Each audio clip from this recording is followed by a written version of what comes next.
مولا علی علیہ السلام نے فرمایا، ہر قوم میں میرا نام جدا جدا ہے۔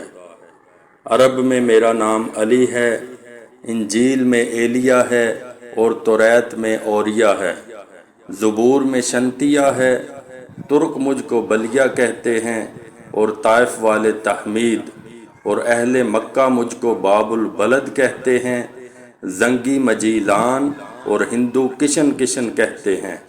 اہل آسمان میرا نام احد لکھتے ہیں، اور آسمان اول میں میرا نام عبد الحمید، دوسرے آسمان میں عبد الصمد، تیسرے آسمان میں عبد الحمید، چوتھے میں ذوالعالی، اور پانچویں آسمان میں میرا نام علی اعلیٰ ہے۔